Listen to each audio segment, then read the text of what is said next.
Welcome back. Financial Issues. I'm Dan Celia, 866-300-9298. We are going to go to phones, right back to phones. Let me go to Kim. Kim calling us from Texas.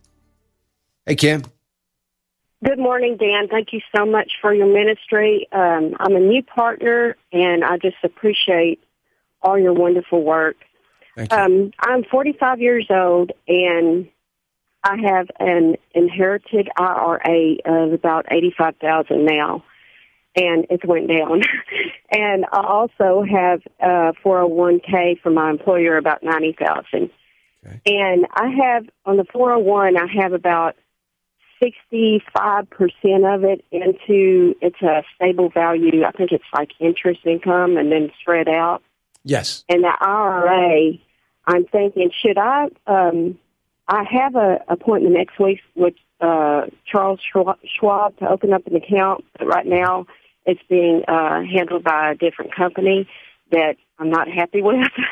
So should I ask them to put that like 65% cash until I can get that account open so I'm not rushed so much? Yeah, I would. Yeah, the inherited IRA, you mean? Yes. Yeah. When do you have to start taking withdrawals from that? Do you know? I already have. Oh, yeah. Okay. So you're taking your minimum required distribution? You're taking that already? Yes, that's okay. it, me yearly. Yes. Okay. All right. Yeah, I would do that. I would definitely put it into cash. And then what you want to try to do is structure a plan that is income producing. That is a plan that you can, and ideally you can take that distribution and put it over into an IRA account if you don't need it, or you can put it in your savings. That's fine too. But, you need to have some preferred stocks. I would have a little bit of, probably like an Israel fund with about 10% of it, purely to get some growth. And maybe, I would have one or two, oil stocks, maybe a refinery that might be on my list at the time you're ready, and an oil company that would be on my list at that point. And the rest I'd have in preferreds, the preferreds that are on my list, so that you're receiving income.